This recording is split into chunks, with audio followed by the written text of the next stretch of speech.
El hombre conocido por la historia como Nicolás Maduro Moros nació el 23 de noviembre de 1962 en el barrio de El Valle, uno de los sectores populares más emblemáticos del oeste de Caracas, la capital de Venezuela. A diferencia de otros líderes latinoamericanos cuyas fechas de nacimiento están envueltas en misterio, el registro civil de Maduro está bien documentado, aunque algunos aspectos de su juventud y formación académica han sido objeto de intenso debate y controversia a lo largo de los años. Su padre, Nicolás Maduro García, era un sindicalista de izquierda que dedicó gran parte de su vida a la organización de trabajadores y a la militancia política en una época en la que Venezuela experimentaba profundas transformaciones sociales. El padre de Maduro provenía de una familia de clase trabajadora y transmitió a su hijo desde temprana edad los valores del sindicalismo y la lucha por los derechos de los trabajadores. Algunos relatos sugieren que el padre tenía raíces en las Islas Canarias, España, aunque esta ascendencia nunca ha sido confirmada oficialmente. Lo que sí parece claro es que el hogar en el que creció el joven Nicolás estaba impregnado de ideología de izquierda y de un compromiso con las causas populares. Su madre, Teresa de Jesús Moros, era una mujer devota y trabajadora que complementaba los ingresos familiares mientras criaba a sus hijos en las condiciones modestas típicas de los barrios populares caraqueños de aquella época. La familia Maduro Moros vivía en circunstancias humildes pero no de extrema pobreza, en un país que durante las décadas de 1960 y 70 experimentaba un boom petrolero que generaba riqueza, aunque ésta se distribuía de manera desigual entre la población. La infancia de Nicolás Maduro transcurrió en el contexto de una Venezuela que se transformaba rápidamente.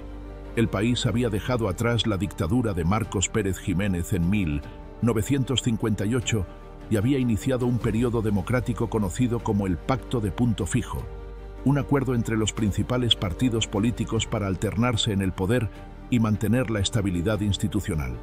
Sin embargo, esta democracia tenía sus limitaciones y críticos, especialmente entre los sectores de izquierda que veían en el sistema una forma de exclusión política y económica. El joven Nicolás creció escuchando las conversaciones políticas de su padre y sus compañeros sindicalistas. Desde temprana edad fue expuesto a las ideas del marxismo, el socialismo y la crítica al capitalismo que predominaba en los círculos de izquierda latinoamericanos de aquella época. Esta formación ideológica temprana marcaría profundamente su visión del mundo y su futura carrera política. La educación formal de Maduro ha sido objeto de considerable controversia. Asistió a escuelas públicas en Caracas y completó su educación secundaria en el Liceo José Ábalos, ubicado en el sector de El Valle. Sin embargo, las afirmaciones sobre su educación superior han sido cuestionadas repetidamente. Maduro ha declarado en diversas ocasiones que estudió en Cuba, aunque los detalles específicos de estos estudios nunca han sido completamente verificados. Lo que sí está documentado es que no obtuvo un título universitario formal, algo que sus críticos han utilizado para cuestionar su capacidad para gobernar, mientras que sus partidarios argumentan que su formación práctica en el sindicalismo y la militancia política le proporcionó una educación igualmente valiosa. Durante su adolescencia y juventud temprana, Maduro se involucró activamente en el movimiento estudiantil de izquierda. Participó en protestas y manifestaciones contra el gobierno de turno y comenzó a desarrollar las habilidades organizativas que más tarde emplearía en su carrera política. Era conocido entre sus compañeros como un joven apasionado y comprometido con las causas sociales, aunque no destacaba particularmente como orador o líder carismático en aquellos años. Cualquier análisis de la vida de Nicolás Maduro debe comenzar explorando la historia de Venezuela y el contexto político, económico y social en el que este futuro líder creció y se desarrolló. Venezuela es un país cuya historia moderna está inextricablemente ligada al petróleo, el recurso natural que ha definido su economía, su política y su posición en el escenario internacional durante más de un siglo. El territorio que hoy conocemos como Venezuela fue colonizado por España a partir del siglo XVI y permaneció bajo dominio colonial hasta el siglo XIX. La independencia llegó tras una larga y sangrienta guerra liderada por figuras como Simón Bolívar, el libertador, quien soñaba con una América Latina unida y libre del yugo europeo. Venezuela declaró su independencia en 1811, aunque la guerra contra España continuaría durante más de una década. Tras la independencia, Venezuela experimentó un siglo marcado por la inestabilidad política, las guerras civiles y el caudillismo. Diversos líderes militares se alternaron en el poder, frecuentemente mediante golpes de Estado y revoluciones. La economía dependía principalmente de la agricultura, especialmente del café y el cacao, y la mayoría de la población vivía en condiciones de pobreza rural. Todo cambió con el descubrimiento de petróleo a principios del siglo XX. El primer pozo petrolero comercialmente viable fue perforado en 1914, y para la década de 1920, Venezuela se había convertido en uno de los principales exportadores de petróleo del mundo. Esta riqueza petrolera transformó radicalmente al país, atrayendo inversión extranjera, principalmente de Estados Unidos y Gran Bretaña, y generando ingresos que permitieron la modernización de la infraestructura y el crecimiento de las ciudades. Sin embargo, la riqueza petrolera también tuvo consecuencias negativas. El fenómeno conocido como la enfermedad holandesa afectó a Venezuela, donde el sector petrolero desplazó a otras industrias y a la agricultura, haciendo al país extremadamente dependiente de un solo producto de exportación. Además, los beneficios del petróleo no se distribuyeron equitativamente entre la población, creando profundas desigualdades sociales que persistirían durante décadas. El siglo XX venezolano estuvo marcado por la alternancia entre dictaduras y períodos democráticos. Juan Vicente Gómez gobernó el país con mano de hierro desde 1908 hasta 1935, un período durante el cual se consolidó la industria petrolera, pero se reprimió brutalmente cualquier oposición política. Tras su muerte, siguieron otros gobiernos autoritarios, hasta que en 1945, un golpe cívico-militar instaló un gobierno reformista que duró apenas 3 años antes de ser derrocado por otro golpe militar. La dictadura de Marcos Pérez Jiménez, que gobernó desde 1952 hasta 1958, representa otro capítulo importante en esta historia. Pérez Jiménez impulsó grandes obras de infraestructura y modernización, pero lo hizo a costa de la represión política y las libertades civiles. Su derrocamiento en enero de 1958 abrió el camino para el periodo democrático más largo en la historia de Venezuela. El Pacto de Punto Fijo, firmado en 1958, fue un acuerdo entre los principales partidos políticos del país para garantizar la estabilidad democrática. Los firmantes fueron Acción Democrática, un partido socialdemócrata, COPEI, un partido demócrata cristiano, y la Unión Republicana Democrática. Este pacto estableció las reglas del juego político durante las siguientes 4 décadas, con estos partidos alternándose en el poder a través de elecciones regulares. Durante las décadas de 1960 y 70, Venezuela experimentó un periodo de relativa prosperidad económica impulsada por los altos precios del petróleo. El país se convirtió en uno de los más ricos de América Latina, con una clase media en expansión y niveles de vida que superaban a los de muchos de sus vecinos. Esta era la Venezuela en la que Nicolás Maduro creció, un país de contrastes, donde la riqueza petrolera coexistía con barrios populares, donde millones de personas vivían en condiciones modestas. Sin embargo, el sistema político del Punto Fijo también tenía sus críticos.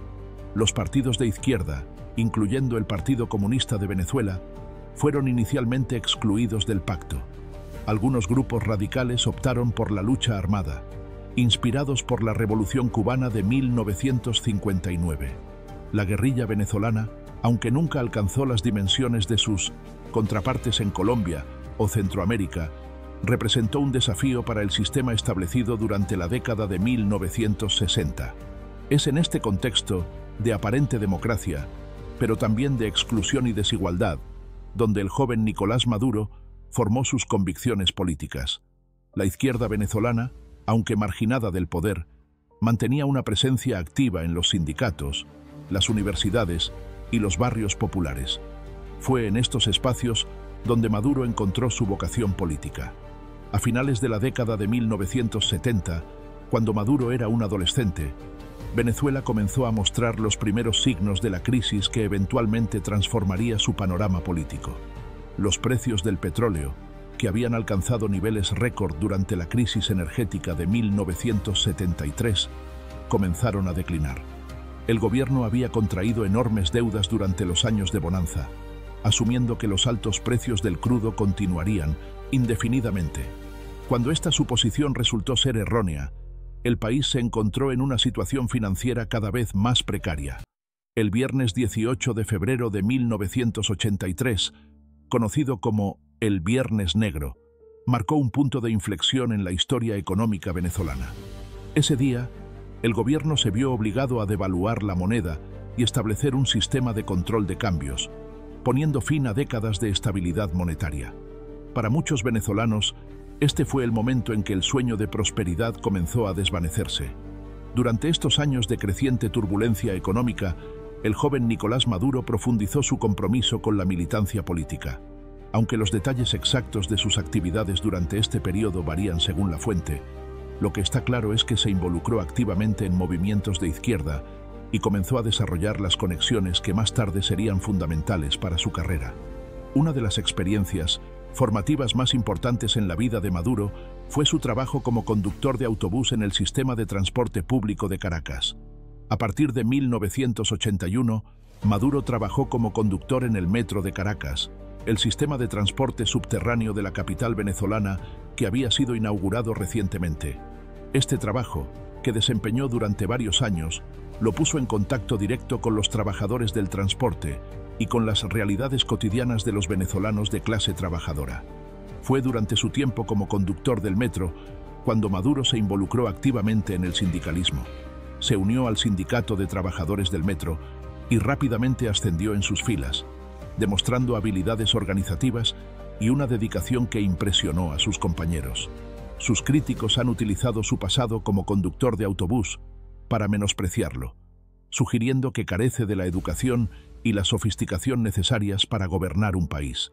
Sus partidarios, por el contrario, señalan este mismo hecho como evidencia de su conexión genuina con la clase trabajadora y su comprensión de las luchas del pueblo venezolano.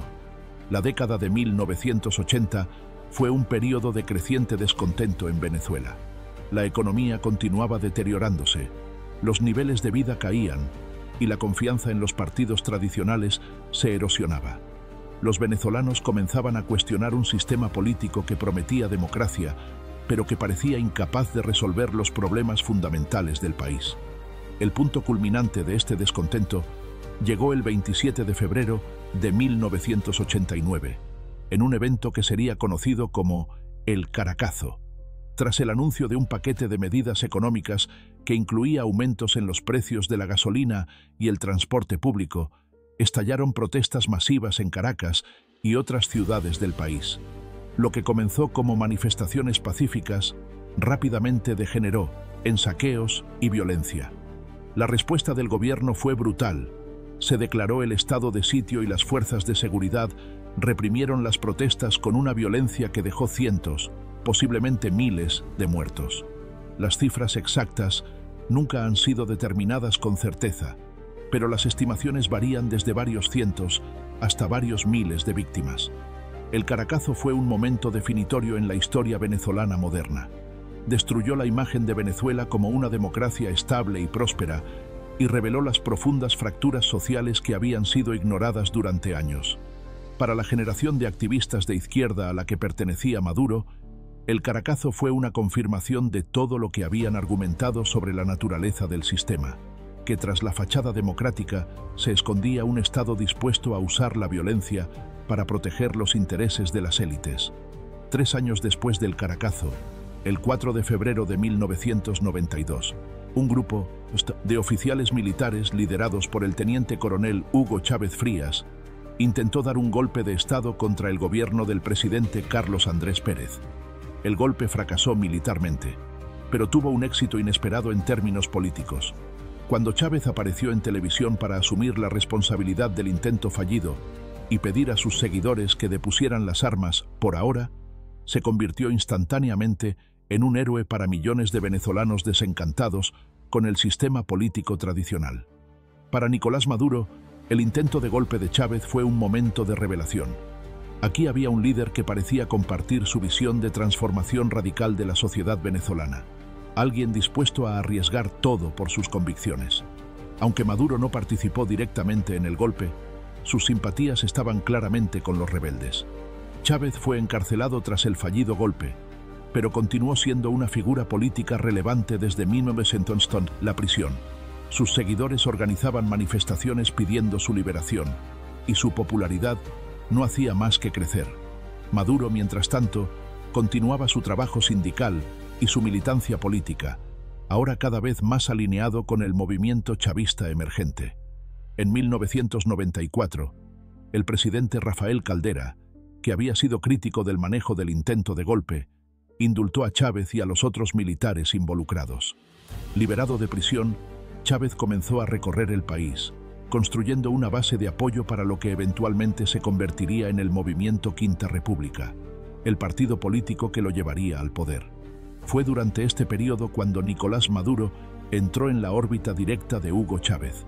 Las circunstancias exactas de cómo se conocieron varían según diferentes relatos, pero lo que está claro es que Maduro impresionó a Chávez con su dedicación y sus habilidades organizativas. A diferencia de muchos de los seguidores de Chávez, que provenían de las filas militares, Maduro aportaba experiencia en el movimiento sindical y conexiones con las bases populares urbanas. Otro factor importante en la vida de Maduro durante este periodo fue su relación con Cilia Flores, una abogada y activista política que se convertiría en su esposa. Flores era una figura prominente en los movimientos de derechos humanos y había estado involucrada en la defensa de presos políticos, incluyendo a algunos de los militares que participaron en el intento de golpe de 1992. La pareja se conoció a través de sus actividades políticas compartidas y su relación combinó lo personal con lo político de una manera que caracterizaría sus vidas durante las décadas siguientes. A medida que se acercaba el final de la década de 1990, el movimiento chavista ganaba fuerza. La economía venezolana continuaba en crisis. Los escándalos de corrupción plagaban a los partidos tradicionales y un creciente número de venezolanos buscaba alternativas radicales. Hugo Chávez, con su carisma, su retórica populista y su promesa de una revolución bolivariana que transformaría Venezuela, emergió como la opción más atractiva para millones de votantes desilusionados. Nicolás Maduro trabajó activamente en la campaña presidencial de Chávez de 1998. Aunque no era una figura pública prominente en ese momento, desempeñó un papel importante en la organización de la campaña, especialmente en sus esfuerzos por movilizar a los trabajadores del sector transporte y a los residentes de los barrios populares de Caracas. Su experiencia sindical y su conocimiento de las comunidades de clase trabajadora lo convirtieron en un activo valioso para el movimiento. El 6 de diciembre de 1998, Hugo Chávez ganó las elecciones presidenciales con el 56% de los votos, la victoria más amplia en mínimo de 100 décadas en la política venezolana. Para Maduro y los otros partidarios de Chávez, fue un momento de triunfo que parecía validar años de lucha y sacrificio. La revolución bolivariana había comenzado y Nicolás Maduro estaba posicionado para desempeñar un papel cada vez más importante en ella. Si te está gustando este video, suscríbete al canal para no perderte la segunda parte de esta fascinante historia sobre uno de los líderes más controvertidos de América Latina. Con Chávez en el poder, Venezuela entró en una nueva era política que transformaría radicalmente al país. Una de las primeras acciones del nuevo gobierno fue convocar una asamblea constituyente para redactar una nueva constitución que reemplazaría la de 1961. Nicolás Maduro fue elegido como uno de los miembros de esta asamblea, marcando su primera incursión en un cargo público electo. La Asamblea Constituyente de 1999 fue un proceso intenso que duró varios meses. Los delegados, en su mayoría partidarios de Chávez, redactaron una nueva Carta Magna que transformó las instituciones del país. Entre los cambios más significativos estaban el cambio de nombre del país a República Bolivariana de Venezuela, la extensión del periodo presidencial de 5 a 6 años, con posibilidad de reelección inmediata, la creación de nuevos poderes públicos y la incorporación de amplios derechos sociales y económicos. Maduro participó activamente en los debates de la Asamblea, aunque no era una de las voces más prominentes. Su contribución principal fue en las discusiones sobre derechos laborales y sindicales, áreas donde su experiencia le daba credibilidad. La nueva Constitución fue aprobada por referéndum popular en diciembre de 1999, con una amplia mayoría a favor. Tras la aprobación de la nueva Constitución, se celebraron elecciones para los nuevos cargos que ésta establecía. Maduro fue elegido como diputado a la Asamblea Nacional, el nuevo Parlamento unicameral que reemplazó al antiguo Congreso bicameral. Como legislador, Maduro continuó enfocándose en temas laborales y sindicales, pero también comenzó a ampliar su perfil político. Los primeros años del gobierno de Chávez estuvieron marcados por intensos conflictos con la oposición. Los sectores empresariales, los medios de comunicación privados y los partidos políticos tradicionales veían con alarma las transformaciones que Chávez implementaba. La polarización política se intensificó, dividiendo a la sociedad venezolana de maneras que perduran hasta el día de hoy. El punto más crítico llegó en abril de 2002, cuando un golpe de Estado derrocó brevemente a Chávez. El 11 de abril, tras días de protestas y una masacre en las cercanías del Palacio Presidencial de Miraflores, cuyas circunstancias exactas siguen siendo disputadas, militares de alto rango anunciaron que Chávez había renunciado. Pedro Carmona, presidente de la principal cámara empresarial del país, fue instalado como presidente provisional y procedió a disolver las instituciones establecidas por la Constitución de 1999. Sin embargo, el golpe colapsó en menos de 48 horas. Partidarios de Chávez salieron masivamente a las calles exigiendo su retorno y sectores del ejército que permanecían leales al presidente constitucional se movilizaron. Chávez fue rescatado del lugar donde estaba detenido y regresó triunfalmente al poder en la madrugada del 14 de abril. Durante estos dramáticos eventos, Nicolás Maduro demostró la lealtad y el coraje que lo distinguirían a lo largo de su carrera. Mientras muchos huían o se escondían, Maduro permaneció visible, organizando la resistencia al golpe y manteniendo la moral de los partidarios de Chávez. Esta conducta no pasó desapercibida para el presidente, quien comenzó a ver en Maduro a un colaborador de confianza absoluta. Tras el fracaso del golpe, la oposición venezolana intentó otras estrategias para remover a Chávez del poder. A finales de 2002, una huelga general liderada por la gerencia de la empresa petrolera estatal PDVSA paralizó la industria petrolera durante más de 2 meses, causando enormes pérdidas económicas al país. El gobierno logró eventualmente derrotar la huelga, despidiendo a miles de empleados de PDVSA que habían participado en ella, pero las consecuencias económicas fueron severas. En 2004, la oposición logró reunir suficientes firmas para convocar un referéndum revocatorio contra Chávez, un mecanismo contemplado en la nueva Constitución. El referéndum se celebró en agosto de ese año, y Chávez lo ganó con el 59% de los votos, consolidando su legitimidad democrática y debilitando a una oposición que había apostado todo a este mecanismo. Durante estos años turbulentos, la carrera de Nicolás Maduro avanzaba constantemente. En 2005 fue elegido presidente de la Asamblea Nacional, uno de los cargos más importantes del país. En esta posición, Maduro demostró habilidades políticas que muchos no le habían reconocido anteriormente. Manejó las tensiones internas del movimiento chavista, medió en conflictos entre diferentes facciones y mantuvo la disciplina legislativa necesaria para aprobar la agenda del gobierno. Fue también durante este periodo cuando Maduro desarrolló una relación particularmente cercana con Cuba. Viajó frecuentemente a la isla y cultivó lazos con el gobierno de Fidel Castro, relaciones que serían cruciales para su futuro político. La alianza entre Venezuela y Cuba se profundizó durante estos años, con Venezuela proporcionando petróleo subsidiado a la isla a cambio de servicios médicos, educativos y de inteligencia cubanos. En 2006, Chávez fue reelegido con una mayoría aún más amplia que en 1998, obteniendo más del 60% de los votos. Envalentonado por este mandato, anunció una radicalización de la revolución bolivariana que incluía la creación de un partido único de la izquierda, nacionalizaciones de industrias clave y una profundización de las relaciones con otros gobiernos de izquierda en América Latina y el mundo. En 2006, Chávez nombró a Nicolás Maduro como ministro de Relaciones Exteriores, un cargo que ocuparía durante los siguientes 6 años. Esta posición proyectó a Maduro al escenario internacional y le permitió desarrollar relaciones con líderes de todo el mundo.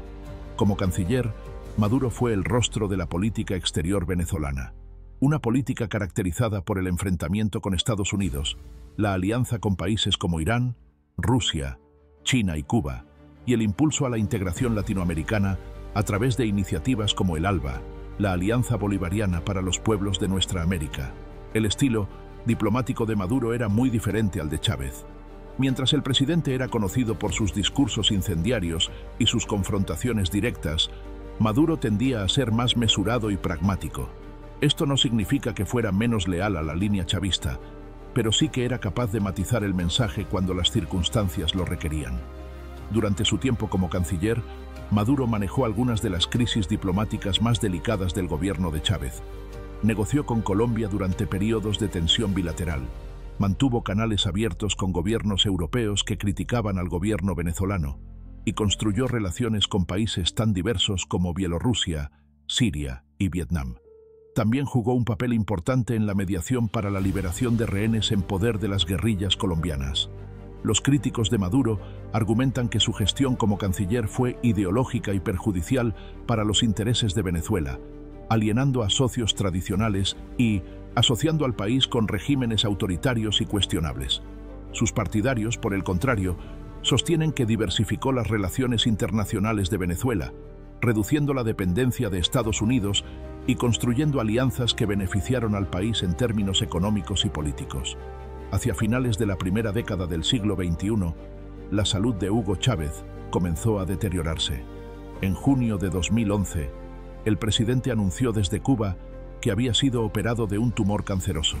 Esta noticia conmocionó a Venezuela y planteó por primera vez la pregunta de quién sucedería a Chávez si éste no podía continuar en el poder. Durante los siguientes 2 años, Chávez luchó contra el cáncer mientras intentaba mantener las riendas del gobierno. Viajó múltiples veces a Cuba para recibir tratamiento, delegando cada vez más responsabilidades en sus colaboradores más cercanos. Nicolás Maduro emergió durante este periodo como una de las figuras más importantes del círculo íntimo de Chávez. En octubre de 2012, Chávez ganó su última elección presidencial, derrotando al candidato opositor Enrique Capriles con el 55% de los votos. Sin embargo, su salud continuaba deteriorándose. El 8 de diciembre de ese año, en una aparición televisiva que sería una de sus últimas, Chávez anunció que debía someterse a otra operación en Cuba y designó explícitamente a Nicolás Maduro como su sucesor preferido. Las palabras de Chávez esa noche fueron inequívocas. Pidió a sus seguidores que, si él no pudiera continuar, eligieran a Nicolás Maduro como presidente. Es uno de los líderes jóvenes de mayor capacidad para continuar, si yo no pudiera, dijo Chávez sobre Maduro. Mi opinión firme, plena, irrevocable, absoluta, total, es que deben elegir a Nicolás Maduro como presidente de la República. Chávez viajó a Cuba para su operación y nunca regresó consciente a Venezuela.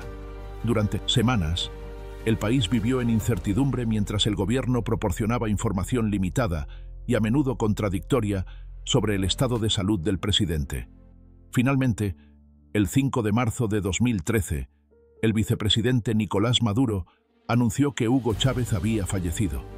La muerte de Chávez sumió a Venezuela en un duelo masivo. Millones de personas salieron a las calles para llorar al líder que había transformado sus vidas. Los funerales fueron un evento de proporciones épicas, con líderes de todo el mundo viajando a Caracas para rendir homenaje. Pero detrás del duelo, la pregunta política urgente era ¿qué pasaría ahora? Siguiendo la línea de sucesión constitucional y el deseo expresado por Chávez, Nicolás Maduro asumió como presidente encargado y convocó elecciones para abril de 2013. La campaña fue breve e intensa, con Maduro enfrentándose nuevamente a Enrique Capriles.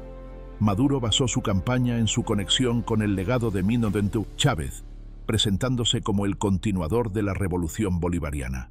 En un momento memorable de la campaña, afirmó que Chávez se le había aparecido en forma de pajarito para darle su bendición, una declaración que fue ridiculizada por sus oponentes, pero que resonó con muchos de sus partidarios. El 14 de abril de 2013, Nicolás Maduro ganó las elecciones presidenciales con el 50.6% de los votos, una ventaja de apenas 1,5 puntos sobre Capriles. La oposición impugnó los resultados, alegando irregularidades y fraude, y exigió un recuento completo que nunca se realizó. Esta elección disputada sentó las bases para la profunda polarización y los conflictos que caracterizarían la presidencia de Maduro.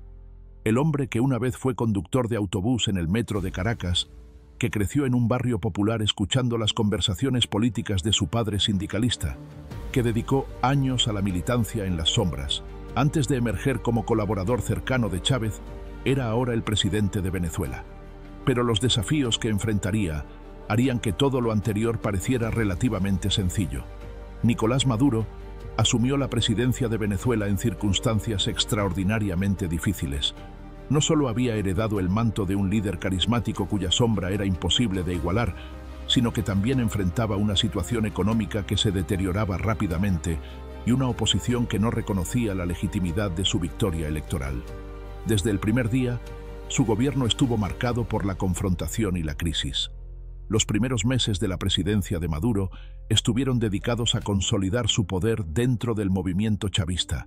Aunque Chávez lo había designado públicamente como su sucesor, existían otras figuras poderosas dentro del gobierno que podrían haber aspirado al liderazgo, incluyendo a Diosdado Cabello, el presidente de la Asamblea Nacional y una de las figuras más influyentes del chavismo. Maduro navegó estas aguas con habilidad, manteniendo a Cabello como aliado mientras aseguraba su propia posición como líder indiscutido del proceso revolucionario. La situación económica que heredó Maduro era precaria, aunque las dimensiones completas de la crisis aún no eran evidentes. Durante los años de altos precios del petróleo, el gobierno de Chávez había financiado ambiciosos programas sociales conocidos como misiones, que proporcionaban servicios de salud, educación, alimentación y vivienda a millones de venezolanos pobres. Estos programas habían reducido significativamente los índices de pobreza y habían generado una lealtad profunda hacia el chavismo entre los sectores populares. Sin embargo, dependían casi enteramente de los ingresos petroleros, y cuando estos comenzaron a declinar, la sostenibilidad de todo el modelo económico quedó en entredicho.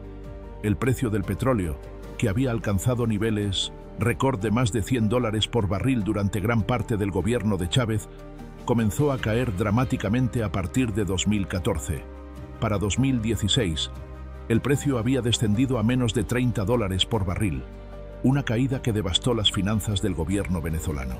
La producción petrolera también declinaba, resultado de años de desinversión, la politización de PDVSA tras los despidos masivos de 2003 y problemas técnicos acumulados. Maduro enfrentó esta crisis con una combinación de medidas que sus críticos califican de desastrosas y que sus partidarios defienden como respuestas necesarias ante una guerra económica orquestada desde el exterior. El gobierno mantuvo e incluso expandió los controles de precios y el sistema de cambio de divisas que habían sido implementados durante el gobierno de Chávez. Estos controles, diseñados originalmente para proteger a los consumidores y evitar la fuga de capitales, crearon distorsiones masivas en la economía que incentivaron el contrabando, el mercado negro y la corrupción. La escasez de productos básicos, que había comenzado a manifestarse en los últimos años del gobierno de Chávez, se agravó dramáticamente bajo Maduro. Los venezolanos hacían filas durante horas para conseguir alimentos básicos como harina, arroz, leche y papel higiénico. Las farmacias carecían de medicamentos esenciales. La situación era tan grave que el gobierno implementó un sistema de racionamiento basado en el número de cédula de identidad, permitiendo a las personas comprar solo ciertos días de la semana. La inflación, que ya era alta, comenzó a acelerarse hasta alcanzar niveles hiperinflacionarios. Para 2018, la inflación anual superaba el 1.000.000% según algunas estimaciones, destruyendo los ahorros de la clase media y sumiendo a millones de venezolanos en la pobreza. El bolívar, la moneda nacional, perdió prácticamente todo su valor, y el dólar estadounidense se convirtió de facto en la moneda de referencia para muchas transacciones, a pesar de los controles cambiarios oficiales. El gobierno de Maduro atribuyó la crisis económica a lo que denominó una guerra económica, librada por la oposición venezolana, el sector empresarial y el gobierno de Estados Unidos. Según esta narrativa, las empresas acaparaban productos para generar escasez artificial, los empresarios saboteaban la producción y las sanciones estadounidenses estrangulaban la economía del país. Maduro comparaba frecuentemente la situación con el bloqueo económico que Estados Unidos había impuesto a Cuba durante décadas. Los críticos del gobierno rechazaban esta explicación, argumentando que la crisis era el resultado directo de políticas económicas erráticas, la corrupción generalizada, la destrucción del aparato productivo privado mediante expropiaciones y controles excesivos, y la incompetencia administrativa. Señalaban que la crisis había comenzado antes de que se impusieran las sanciones más severas y que países productores de petróleo con economías similares no habían experimentado un colapso comparable.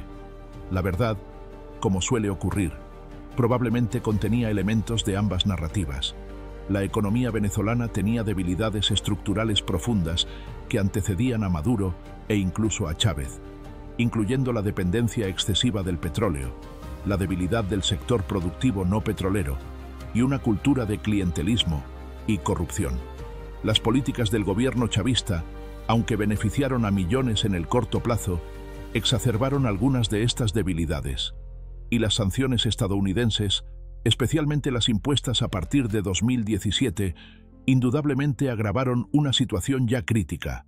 En febrero de 2014, Venezuela experimentó la primera ola importante de protestas contra el gobierno de Maduro. Las manifestaciones comenzaron en la ciudad de San Cristóbal, cerca de la frontera con Colombia, y rápidamente se extendieron a Caracas y otras ciudades del país. Los manifestantes, mayoritariamente estudiantes y miembros de la clase media, protestaban contra la inseguridad, la escasez, la inflación y lo que percibían como la deriva autoritaria del gobierno. Las protestas de 2014 fueron intensas y violentas. Durante varios meses, barricadas bloquearon calles en vecindarios opositores. Se produjeron enfrentamientos entre manifestantes y fuerzas de seguridad, y grupos de civiles armados conocidos como colectivos, que el gobierno describía como defensores de la revolución y la oposición denunciaba como grupos paramilitares, atacaron a los manifestantes. El saldo fue de más de 40 muertos, cientos de heridos y miles de detenidos. El gobierno acusó a la oposición de intentar un golpe de Estado al estilo del 2002 y arrestó a varios líderes opositores prominentes, incluyendo a Leopoldo López, uno de los organizadores de las protestas. López fue juzgado y condenado a casi 14 años de prisión por cargos de incitación a la violencia, una sentencia que fue ampliamente condenada por organizaciones internacionales de derechos humanos como políticamente motivada. La oposición, por su parte, acusaba al gobierno de represión brutal y de utilizar grupos armados irregulares para atacar a manifestantes pacíficos. Las imágenes de jóvenes siendo golpeados, gaseados y disparados circularon ampliamente en las redes sociales y los medios internacionales, dañando severamente la imagen del gobierno de Maduro en el exterior. Las protestas de 2014 eventualmente se agotaron sin lograr su objetivo de forzar la salida de Maduro, pero dejaron una sociedad profundamente polarizada y un gobierno cada vez más aislado internacionalmente. La comunidad internacional comenzó a prestar más atención a la situación en Venezuela, y las primeras sanciones individuales contra funcionarios venezolanos fueron impuestas por Estados Unidos ese mismo año. A pesar de la crisis económica y las protestas, el gobierno de Maduro mantuvo el apoyo de sectores significativos de la población, especialmente en los barrios populares que habían sido los principales beneficiarios de los programas sociales chavistas. Para estos venezolanos, el chavismo representaba la primera vez que un gobierno había prestado atención a sus necesidades, y permanecían leales a pesar de las dificultades crecientes. Además, el gobierno controlaba importantes recursos del Estado que utilizaba para mantener redes de clientelismo y apoyo político. En diciembre de 2015, la oposición venezolana obtuvo una victoria histórica en las elecciones legislativas, ganando una supermayoría de 2/3 de los escaños en la Asamblea Nacional. Era la primera vez en 17 años de chavismo que la oposición controlaba una rama del poder público. Los líderes opositores prometieron utilizar su nueva mayoría para forzar cambios políticos incluyendo la liberación de los presos políticos, la celebración de un referéndum revocatorio contra Maduro y eventualmente un cambio de gobierno. Sin embargo, el control de la Asamblea Nacional resultó ser menos poderoso de lo que la oposición había anticipado. El gobierno utilizó al Tribunal Supremo de Justicia, cuyos magistrados habían sido nombrados apresuradamente por la anterior Asamblea Nacional controlada por el chavismo, para bloquear sistemáticamente las iniciativas legislativas de la oposición. El tribunal anuló leyes aprobadas por la Asamblea, declaró en desacato al Parlamento por juramentar a 3 diputados cuya elección estaba impugnada, y eventualmente asumió funciones legislativas en lo que la oposición y numerosos observadores internacionales denunciaron como un autogolpe. El referéndum revocatorio contra Maduro, que la oposición había impulsado con millones de firmas, fue suspendido por las autoridades electorales alegando irregularidades en el proceso de recolección de firmas. Esta decisión fue vista por la oposición como una maniobra para impedir que el pueblo se expresara y proteger a Maduro de una derrota segura en las urnas. En 2017, Venezuela volvió a estallar en protestas masivas. Esta vez, el detonante fue una decisión del Tribunal Supremo de Justicia que asumía las funciones de la Asamblea Nacional, una medida que fue revertida parcialmente después de críticas incluso de la fiscal general Luisa Ortega Díaz, una antigua aliada del chavismo que se había distanciado del gobierno. Pero la chispa ya había encendido un incendio que duraría meses. Las protestas de 2017 fueron aún más intensas y prolongadas que las de 2014. Durante más de 100 días, cientos de miles de venezolanos salieron a las calles en manifestaciones que frecuentemente terminaban en enfrentamientos violentos con las fuerzas de seguridad. El saldo de muertos superó los 120, con miles de heridos y detenidos. Las imágenes de la represión, incluyendo el uso de tanquetas contra manifestantes y videos de jóvenes siendo golpeados brutalmente, nuevamente dieron la vuelta al mundo. El gobierno acusó a los manifestantes de ser terroristas financiados por el exterior, señalando los actos de violencia cometidos por algunos grupos opositores radicales que atacaban edificios gubernamentales, quemaban vehículos y en ocasiones atacaban a personas identificadas como chavistas. La oposición acusaba al gobierno de represión sistemática, uso desproporcionado de la fuerza, detenciones arbitrarias y tortura de detenidos. En medio de las protestas, Maduro convocó a una Asamblea Nacional Constituyente para redactar una nueva constitución. Esta decisión fue vista por la oposición y gran parte de la comunidad internacional como una maniobra para evadir a la Asamblea Nacional opositora y consolidar el poder del gobierno. Las elecciones para la constituyente, celebradas en julio de 2017, fueron boicoteadas por la oposición y denunciadas como fraudulentas por numerosos países y organizaciones internacionales. La Asamblea Nacional Constituyente, compuesta enteramente por chavistas, asumió poderes supraconstitucionales y procedió a destituir a la fiscal general Luisa Ortega Díaz, quien había roto con el gobierno y se había convertido en una de sus críticas más vocales. Ortega Díaz huyó del país y se convirtió en una figura prominente de la oposición en el exilio. La constituyente también enjuició y despojó de su inmunidad a varios diputados opositores y asumió funciones legislativas que correspondían a la Asamblea Nacional electa. La comunidad internacional reaccionó con creciente alarma a los acontecimientos en Venezuela. Estados Unidos, bajo la administración de Donald Trump, impuso sanciones cada vez más severas contra el gobierno venezolano, primero contra individuos específicos acusados de corrupción y violaciones de derechos humanos, y eventualmente contra sectores enteros de la economía, incluyendo la industria petrolera. La Unión Europea, Canadá y numerosos países latinoamericanos también impusieron sanciones y retiraron el reconocimiento a las instituciones controladas por el gobierno. El Grupo de Lima, una coalición de países latinoamericanos formada específicamente para abordar la crisis venezolana, emitió declaraciones condenando al gobierno de Maduro y exigiendo el restablecimiento del orden democrático.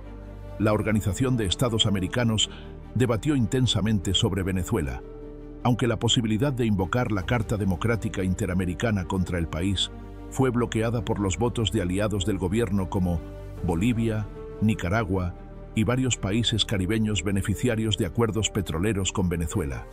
Mientras tanto, la crisis humanitaria en Venezuela se profundizaba. La combinación de hiperinflación, escasez de alimentos y medicamentos, colapso de los servicios públicos y deterioro de la seguridad provocó un éxodo masivo de venezolanos hacia países vecinos y más allá. Millones de personas abandonaron el país, creando una de las crisis de refugiados más grandes en la historia del hemisferio occidental. Los venezolanos huían principalmente hacia Colombia, Perú, Ecuador, Chile, Brasil y otros países de la región. Las imágenes de familias caminando durante días por carreteras, de niños desnutridos, de profesionales convertidos en vendedores ambulantes en tierras extranjeras, se convirtieron en el símbolo de la tragedia venezolana. Las estimaciones del número de emigrantes varían, pero para finales de la década superaban los 4 millones de personas, una cifra que ha seguido creciendo. El gobierno de Maduro minimizaba las dimensiones del éxodo, atribuyéndolo a una campaña mediática para desacreditar a la revolución bolivariana y a la manipulación de venezolanos por parte de gobiernos hostiles. Señalaba que muchos venezolanos en el exterior mantenían vínculos con su país y que algunos eventualmente regresarían. También destacaba los casos de xenofobia y discriminación que enfrentaban los emigrantes venezolanos en algunos países receptores. En mayo de 2018, Venezuela celebró elecciones presidenciales adelantadas en circunstancias altamente controvertidas. La principal coalición opositora decidió boicotear las elecciones, argumentando que no existían condiciones para una competencia justa. Líderes opositores estaban presos o inhabilitados. Partidos políticos habían sido ilegalizados. El árbitro electoral estaba controlado por el gobierno y no había observación internacional creíble. Maduro enfrentó a candidatos que la oposición principal no reconocía como verdaderos rivales y ganó con el 67% de los votos, aunque la participación oficial del 46% fue disputada por la oposición, que la estimaba mucho menor. La mayoría de los países occidentales, así como varios latinoamericanos, no reconocieron los resultados y calificaron las elecciones como una farsa antidemocrática. Cuando Maduro fue juramentado para su segundo periodo presidencial en enero de 2019, la Asamblea Nacional, controlada por la oposición, declaró que la presidencia estaba vacante debido a la ilegitimidad de las elecciones. El 23 de enero, el presidente de la Asamblea Nacional, Juan Guaidó, un joven político relativamente desconocido hasta entonces, se autoproclamó presidente encargado de Venezuela ante una multitud de cientos de miles de personas. En cuestión de días, Estados Unidos, Canadá, la mayoría de los países latinoamericanos y europeos reconocieron a Guaidó como presidente legítimo de Venezuela. Parecía que el gobierno de Maduro estaba al borde del colapso. Pero el colapso nunca llegó. Maduro mantuvo el control de las instituciones del Estado, las Fuerzas Armadas y los aparatos de seguridad. A pesar de las expectativas de la oposición y sus aliados internacionales, no hubo una fractura significativa en el estamento militar. Los generales y almirantes que controlaban las Fuerzas Armadas permanecieron leales a Maduro, ya sea por convicción ideológica, por los beneficios económicos que obtenían del sistema, o por temor a las consecuencias de cambiar de bando. El intento más dramático de provocar una ruptura militar ocurrió el 30 de abril de 2019, cuando Guaidó apareció ante las cámaras junto a Leopoldo López, quien había escapado de su arresto domiciliario, y un pequeño grupo de militares, llamando a un levantamiento. Pero el levantamiento no se materializó. Los militares que se habían sumado eran apenas unas decenas, y el resto de las Fuerzas Armadas no se movió. Al final del día, López se había refugiado en la Embajada de España. Los militares rebeldes estaban detenidos o habían huido, y Maduro permanecía firmemente en el poder. Los meses siguientes fueron un período de incertidumbre. Guaidó mantenía el reconocimiento internacional, pero no controlaba ningún territorio ni institución dentro de Venezuela. Maduro controlaba el país, pero enfrentaba sanciones devastadoras y aislamiento internacional. La oposición intentaba mantener la presión mientras el gobierno buscaba grietas en el frente internacional que lo rechazaba. Gradualmente, la estrategia de la oposición comenzó a mostrar fisuras. Algunos países que habían reconocido a Guaidó empezaron a cuestionar la efectividad de esta política. Las diferencias internas dentro de la oposición se hicieron más evidentes, y Maduro demostró una capacidad de supervivencia que pocos habían anticipado. Para 2020, cuando la pandemia de COVID-19 golpeó al mundo, Venezuela ya había experimentado años de crisis. La pandemia agregó nuevas capas de sufrimiento a una población ya agotada, aunque las dimensiones exactas del impacto sanitario fueron difíciles de determinar debido a la falta de datos confiables. El gobierno impuso estrictas cuarentenas que la oposición criticó como excesivas y políticamente motivadas, mientras que el gobierno argumentaba que eran necesarias dado el colapso del sistema de salud. Las elecciones legislativas de diciembre de 2020 marcaron otro punto de inflexión. La oposición principal nuevamente boicoteó las elecciones, que resultaron en una victoria aplastante para el chavismo y la recuperación del control de la Asamblea Nacional. La participación fue baja y la legitimidad de los resultados fue cuestionada por la oposición y varios países, pero el gobierno ahora controlaba todos los poderes del Estado. Para entonces, el reconocimiento internacional de Guaidó comenzaba a desvanecerse. La Unión Europea dejó de reconocerlo como presidente, aunque mantuvo sanciones contra funcionarios del gobierno venezolano. Varios países latinoamericanos que habían experimentado cambios de gobierno retiraron su reconocimiento. Y dentro de Venezuela, el movimiento liderado por Guaidó perdía fuerza ante la incapacidad de lograr un cambio tangible. En los años siguientes, Venezuela experimentó una estabilización relativa, aunque en condiciones muy diferentes a las que habían existido antes de la crisis. La hiperinflación se redujo significativamente, aunque los precios seguían siendo altos. La escasez de productos básicos disminuyó, en parte porque el gobierno relajó los controles y permitió una dolarización de facto de la economía.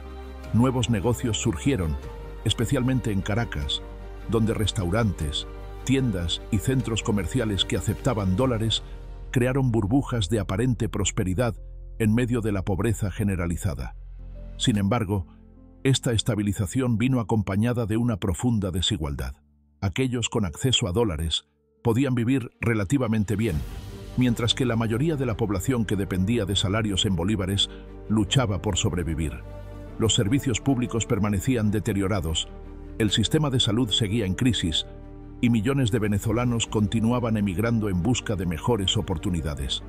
El gobierno de Maduro logró sobrevivir gracias a varios factores: el apoyo de aliados internacionales como Rusia, China, Irán, Turquía y Cuba proporcionó líneas de crédito, inversiones y cooperación que permitieron evadir parcialmente las sanciones. El control de las Fuerzas Armadas y los aparatos de seguridad garantizó la estabilidad interna. La fragmentación de la oposición debilitó la capacidad de presentar una alternativa unificada. Y la fatiga de una población exhausta después de años de crisis limitó la capacidad de movilización. Las sanciones estadounidenses, aunque dañinas para la economía venezolana, no lograron su objetivo declarado de forzar un cambio de gobierno. Más bien, algunos argumentan que fortalecieron la narrativa del gobierno sobre una agresión externa y proporcionaron una excusa conveniente para los fracasos económicos. Otros sostienen que las sanciones debilitaron significativamente al régimen y que sin ellas, Maduro estaría aún más consolidado. En 2024, Venezuela celebró nuevas elecciones presidenciales en un contexto de renovada atención internacional. La oposición, después de años de fragmentación, logró unificarse alrededor de una candidatura unitaria. Las negociaciones entre el gobierno y la oposición, facilitadas por Noruega y otros países, produjeron acuerdos sobre condiciones electorales que prometían una competencia más justa que en 2018. La campaña electoral fue intensa, con la oposición movilizando a millones de venezolanos que veían en las elecciones una oportunidad de cambio. El gobierno, por su parte, utilizó todos los recursos del Estado para promocionar la candidatura de Maduro. Las encuestas sugerían una ventaja significativa para la oposición, generando expectativas de un cambio histórico. Sin embargo, los resultados anunciados por el Consejo Nacional Electoral dieron la victoria a Maduro con el 51% de los votos. La oposición rechazó inmediatamente estos resultados, alegando fraude masivo y presentando actas de votación que, según afirmaban, demostraban una victoria opositora por amplio margen. La comunidad internacional se dividió en sus reacciones, con Estados Unidos y varios países latinoamericanos cuestionando los resultados mientras aliados de Venezuela, como Rusia, China e Irán, los respaldaban. Las semanas siguientes a las elecciones estuvieron marcadas por protestas, represión y una crisis de legitimidad que recordaba los peores momentos de años anteriores. El gobierno mantuvo el control, pero el cuestionamiento internacional de su legitimidad se intensificó. La situación permanece fluida al momento de esta narración, con el futuro político de Venezuela aún por determinarse. Evaluar la figura de Nicolás Maduro requiere considerar perspectivas profundamente divergentes que reflejan la polarización de la sociedad venezolana y la complejidad de la situación del país. Para sus partidarios, Maduro es un líder que ha resistido heroicamente la agresión imperialista de Estados Unidos, que ha mantenido vivo el legado de Hugo Chávez y que ha protegido las conquistas sociales de la Revolución Bolivariana en circunstancias extraordinariamente difíciles. Destacan los programas de vivienda que han beneficiado a millones de familias, los esfuerzos por mantener los programas sociales a pesar de la crisis y la defensa de la soberanía nacional frente a las presiones externas. Para sus críticos, Maduro es un dictador que ha destruido la democracia venezolana, arruinado la economía del país y causado una crisis humanitaria que ha forzado a millones de personas al exilio. Señalan la represión de la disidencia, las violaciones de derechos humanos documentadas por organismos internacionales, la corrupción generalizada y la concentración del poder en manos de una élite que se ha enriquecido mientras el pueblo sufre. La realidad, como suele ocurrir en situaciones tan polarizadas, contiene elementos que ambos lados prefieren ignorar. Es cierto que Venezuela ha enfrentado una hostilidad externa significativa, especialmente de Estados Unidos, cuyas sanciones han causado sufrimiento a la población. Pero también es cierto que muchos de los problemas del país anteceden a las sanciones más severas y tienen raíces en políticas domésticas. Es cierto que existen venezolanos que genuinamente apoyan a Maduro y al proyecto chavista, pero también es cierto que la represión y el control de los medios limitan la capacidad de la oposición para competir en condiciones justas. La trayectoria personal de Maduro, desde conductor de autobús hasta presidente, puede verse como una historia de ascenso desde orígenes humildes que demuestra que personas comunes pueden alcanzar los más altos cargos. También puede verse como la historia de un político sin formación adecuada que llegó al poder por lealtad más que por mérito y que ha demostrado ser incapaz de gobernar efectivamente. Lo que resulta innegable es el impacto que el periodo de Maduro ha tenido en Venezuela. El país que heredó de Chávez, aunque ya enfrentaba problemas significativos, no estaba en la situación desesperada que experimentaría bajo su gobierno. Millones de venezolanos han visto sus vidas transformadas dramáticamente, mayoritariamente para peor. La diáspora venezolana, dispersa por todo el continente y más allá, representa una de las crisis de desplazamiento más grandes del mundo.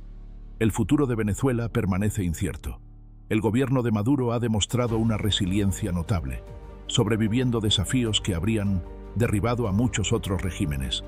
Pero los problemas estructurales del país no han sido resueltos, y la legitimidad del gobierno sigue siendo cuestionada por amplios sectores de la población y de la comunidad internacional. Para Venezuela, la pregunta central es cómo encontrar una salida a una crisis que ha durado demasiado tiempo. Las opciones van desde una transición negociada hasta la continuidad del status quo, pasando por escenarios de confrontación cuyas consecuencias nadie puede predecir con certeza. Lo que sí parece claro es que cualquier solución duradera requerirá abordar las profundas divisiones de la sociedad venezolana, reconstruir una economía devastada y establecer instituciones que puedan ganarse la confianza de todos los sectores. Nicolás Maduro, el joven que creció en el Valle escuchando las conversaciones políticas de su padre sindicalista, que trabajó como conductor en el metro de Caracas, que ascendió en las filas del movimiento chavista hasta convertirse en el sucesor de Hugo Chávez, permanece en el centro de esta historia inconclusa. Su legado será juzgado por cómo termine esta historia, pero también por las decisiones que tome en los días, meses y años por venir. Sea cual sea la opinión que se tenga de Maduro, su historia es inseparable de la historia de Venezuela en las primeras décadas del siglo XXI. para bien o para mal, ha sido una figura central en uno de los capítulos más dramáticos de la historia latinoamericana reciente.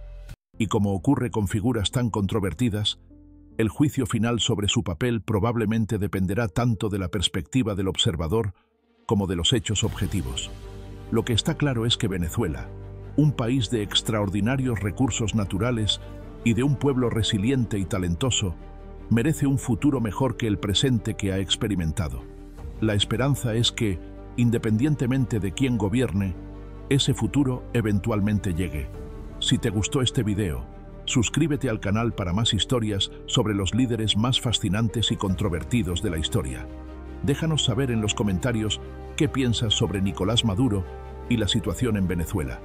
¿Es un líder que ha defendido a su pueblo contra la agresión externa o un gobernante que ha llevado a su país a la ruina? La respuesta probablemente dependa de a quién le preguntes, y esa es precisamente la tragedia de la Venezuela contemporánea. Gracias por acompañarnos en este recorrido por una de las historias más complejas y emotivas de nuestra América Latina.